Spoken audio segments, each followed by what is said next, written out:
Today's part of our Business Spotlight program. I'm with Aonghus O'Flaherty. He's the founding and managing director of Tuco's Taquerias, Mexican restaurants, and they're based in Galway, Castlebar, and Sligo. So over to you, Aonghus. What is it you do, and for how long have you been doing it? Firstly, thanks for having me today. Yeah, you've given me the introduction, so I don't need to do that. Yeah, so as you mentioned, we've three outlets in Galway, Sligo, and Castlebar. It's a fast casual Mexican restaurant chain. Our offering would be, quite similar to the mainstream market leaders that you have in that space. Mhm.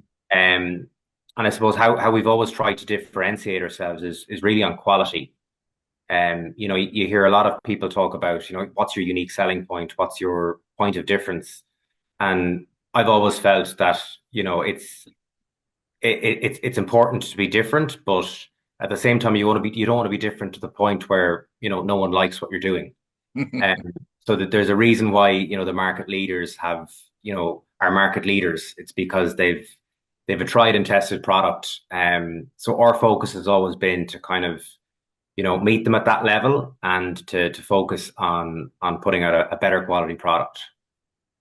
Fantastic. And you started back in 2015, I think. Is that right? And you've been growing since then. Is that right? Yeah. So we opened in Galway in 2015 and then Sligo in 2018. And then obviously we had COVID in 2020, which kind of, derailed any expansion plans. And then when that kind of blew over, we opened in Castlebar in 2022. Okay. So yeah. So you've been growing fairly. And what do you attribute your growth to? I think you kind of touched on it there with your unique selling point, but I think I think it's just been consistency over time, I think has been the key. I think we've innovated with caution. mhm. And the reason why I say that is any time I think your job as a business owner or as a leader is to get to a point as quickly as possible where you're very clear on what it is you're trying to do. Mhm. Mhm. And then from there, you need to simplify and systemize everything. You Yeah. need to simplify things so you're being very clear with staff on what it is you're asking them to do. And more importantly, you have a system in place where that can be done consistently, day after day. And the reason why I say we've innovated with caution is because anytime you innovate or change something, you're changing your system. You're having to retrain staff on something that could be temporary, most likely will be temporary, it might not work. And you're taking resources away from your core business. Because like I remember when in my previous life I used to work in marketing for Coca-Cola, and they used to have it was like an 80-15-5 model where 80% of your effort would be focused on your core business, 15% would be focused on the high growth sectors, and only 5% would be focused on innovation. And at the time, I remember I didn't agree with it because I always thought to myself, well, how are you supposed to advance? How are you supposed to move forward if you're not innovating? Mm. But now that I have my own business, I can understand why that's important. Interesting. Okay. Um, Interesting. And so the caution, when you say caution, is it the amount of time you put into it, or the amount of thinking, or the timeline, or what would be the caution? It's it's the disruption. So like we in the early days, like we would have, I think the first year in any business, it's all trial and error. Right. Because you're always testing your product, you're always trying new things because you're constantly getting feedback from the market, and you need to be agile in those early days. And Yeah. at the time, I would have we would have tried different limited edition items, breakfast burritos. And I remember another time we replaced a beef option with like a steak option, and you only have so much space in your kitchen. So if you want to try something, you have to take out something. And then if it doesn't work, then you've obviously forgone the revenue that you would have got from your existing item. And but it's not so much the financial cost that put me off it. It's the disruption to your system and what you do, what you're asking your teams to do. You have new ingredients, you have new storage locations, you have new cooking methodologies, you have a new thing on the menu which has to be explained to customers. You have different margins. So oftentimes, the juice may not be worth the squeeze, if that makes sense. Yeah. And I've just found that like by having a consistent offering and just executing it consistently over a long period of time, you get really good at it. Excellent. Yeah, Um, excellent. Yeah, so people I've buy always found that consistency. Yeah. by making kind of like 1% improvements every day to what's working, Hmm. pays better dividend than, placing a bet on something that might not work. Yeah, yeah, yeah. All or nothing type of scenario. Yeah, yeah. I kind of like the phrase, you either win or you learn, Uh, I Yeah, don't really go with failure. But yeah, that's interesting. 1% per day. I mean, there was a whole book on that, of course, wasn't there? yeah. Well, I think you touched on it again, but if you had to start from square one in business, what would you do differently? Um, don't know what I do anything differently because like you just said, like you win or you learn. I think you probably learn more from your mistakes than you do your successes. Absolutely. Yeah. Um, so I personally I don't regret kind of how we went about opening the business. But if I was to do it again, something I would consider, and this isn't just for the restaurant business, I think this is for any business, is the concept of a minimum viable product. Okay. And like a lot of people, particularly people who set up, say, hospitality businesses, like who've moved out of, say, a corporate job like I had, they they go into it with the expectation that they're going to open a small bakery or a small cafe. And the thing is, there's no such thing as a small business because as soon as you open a brick and mortar premises, you have a lease, you've got rates, you need at least 5 or 6 staff just to kind of keep the show on the road. So you're paying PRSI, you need an accountant, you need a solicitor, and all of a sudden, like these costs just rock up. And I think the reason why a lot of businesses fail in the first year, particularly restaurant businesses, is because their costs are so high in the beginning and their customer base is so low. So it's not that they fail, they just run out of time. Yeah. And I think the benefit of kind of a minimum viable product, and that will look differently depending on what sector you're in. But like if you're in hospitality, that could be like a food truck, so instead of taking out a 5-year lease where you've got rates, you've got rent, you've got public liability insurance, all these different things, you could do a food truck. Mhm. And, that gives you a lot of opportunity. But I think the most important one is it gives you an opportunity to try your product, iron out any issues, optimize it, improve it, but most importantly, to build brand awareness. Because like I said, the biggest challenge new businesses have is that costs are high and your customer base is low. Mm. So if you were to operate a restaurant business for 6 months to a year, just doing markets, you've got lower staff overheads, lower rents, no rates. You may or may not need an accountant, depending on how many events you're doing.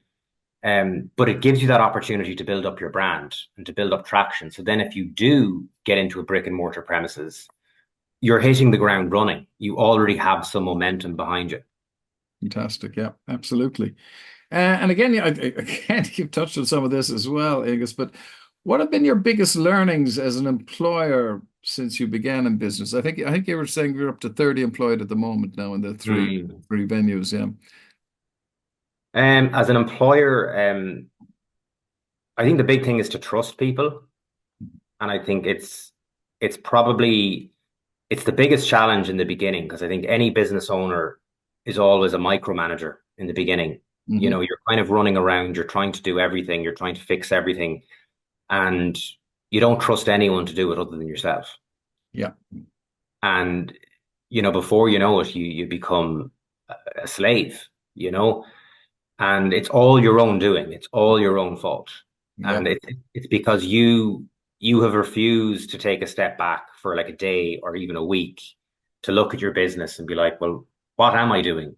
You know, and so I did that exercise probably, I want to say 6 months in, but it was probably close to a year in before I Mhm. kind of finally reached like breaking point. Right. Like Okay. what I realized was that like 95% of the tasks that I was doing could be done by other people. It's just that I didn't have, as I said, the systems and the procedures in place to empower them to do it. Um, and like I would have had everyone reporting into me, you know, and like as the business scaled up, I realized like that's not going to be feasible. Um, so like today, like now as I speak to you, like I only have one direct report.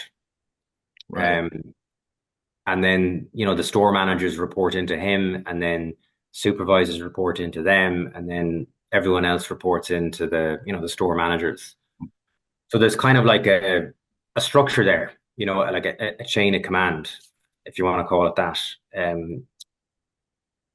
But then the other side of it is I always have to answer his call.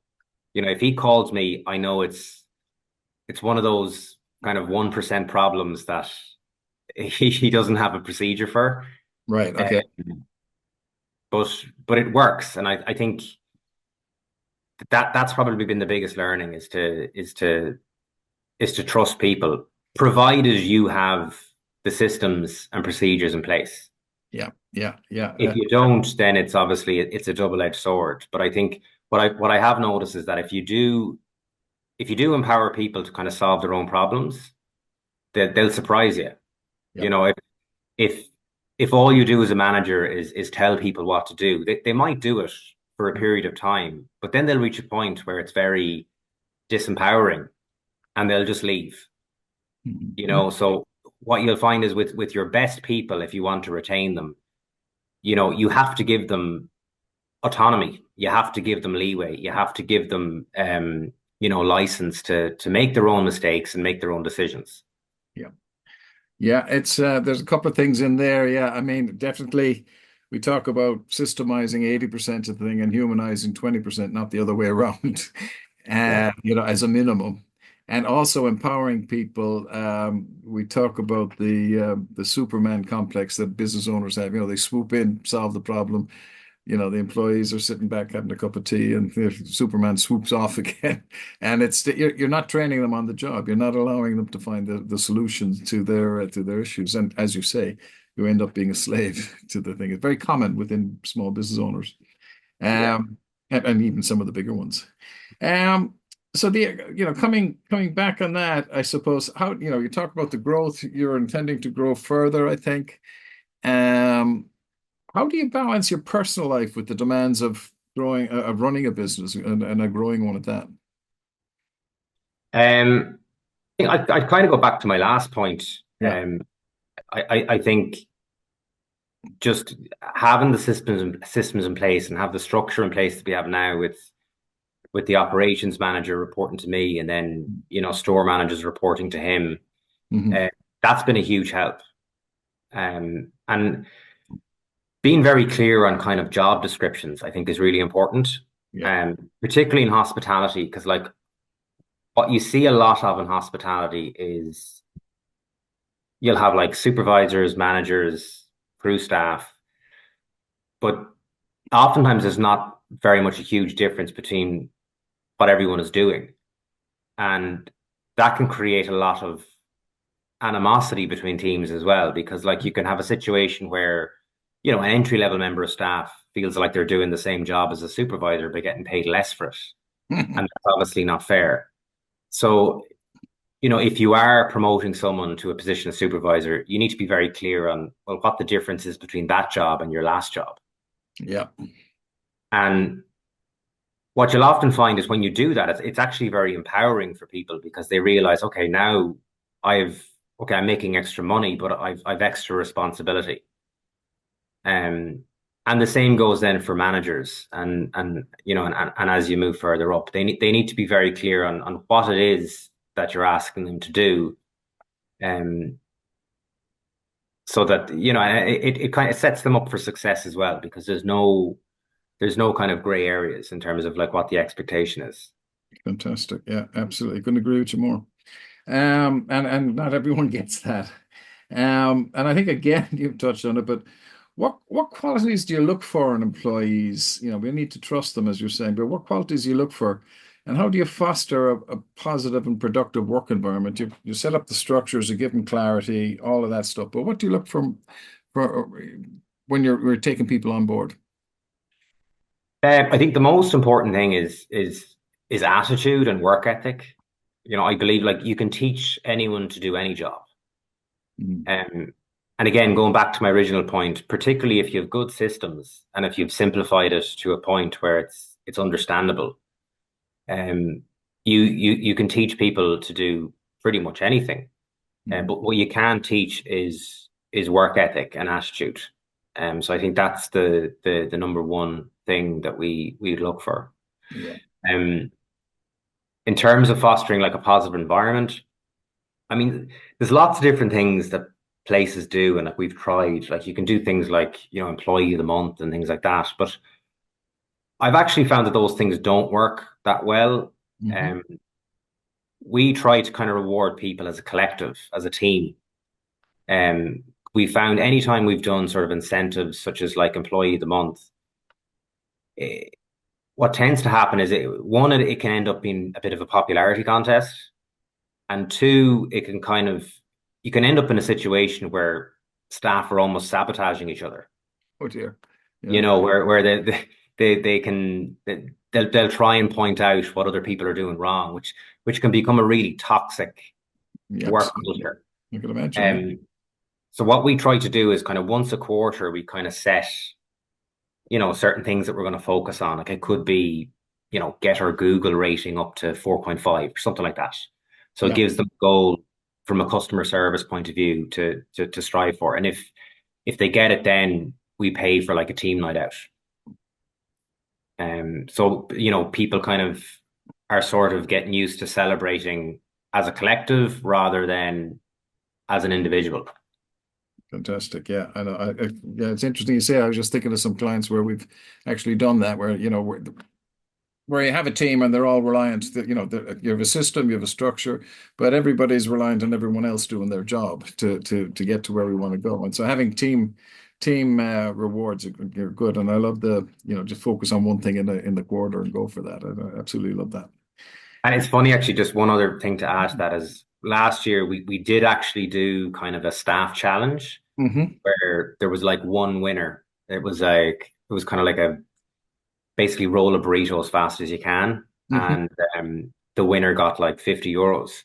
Right. And the person who won it then, when he won it, he didn't want the prize himself. He just decided to take the team out for pints instead with the money, Wow. which I thought was nice. And it's sort of a reflection on what else we were doing. Like, because up to that point, we had kind of switched the focus to kind of celebrating as a collective, going out for team nights out. And it was just interesting that like when one person did win an individual prize, he actually didn't want it. He wanted to kind of share the experience with the team, which I thought was good. Yeah, it sounds like you've got a fantastic culture going there with your team, which is, I like Drucker on that. Peter going way back to the whatever it was, the 70s. Culture eats strategy for breakfast. If the culture is right, the strategies come in, and also hiring for attitude and training for skills. That all these things. There's nothing new, but not everybody implements them. Is what you see. So it's interesting that you're implementing this and making it work even more so, which was fantastic. So maybe just to finish up, Angus, what are some of the common misconceptions about running a business and how do you address them? I think you've touched on it a few points, but Um, I mean, there's a lot. yes. I think the probably the biggest one is this illusion of freedom. I think a lot of people set up a business, to be their own boss, to pick their own hours, to pick their own salary, and like it couldn't be further from the truth. Yeah. You know, when you set up your own business, you work every day. Um, Certainly in the early days, you're the last person to get paid. Um, a lot of the times, like some of your staff will be earning more than you, as you're setting up a business. And while you don't have a boss within the business, you have bosses further up, in terms of, the revenue commissioners are your boss, the EHO, the environmental health officer is your boss, the fire officer is your boss, um, all of the legislators, they're your boss. Mhm. Your accountant, your solicitor, everyone is telling you what to do. So that's probably the biggest conception, that you're going to set up your own business and you're going to be in control. And it couldn't be further from the truth. Yeah, yeah, I know. We do that question with people. Well, why'd you set up in business? And like you say, it's they have more time and more money. And the follow-up question is, how's that working out for you? So, yeah, Yeah. Yeah. yeah, no, fantastic. Listen, Angus, it's been great talking to you today. There's some real pearls in there for our viewers. Really appreciate you taking the time. There's a whole bunch of stuff in there that I'm sure our community will be delighted with and learn from. So Not thanks at all. again. Thanks for having me. Appreciate it.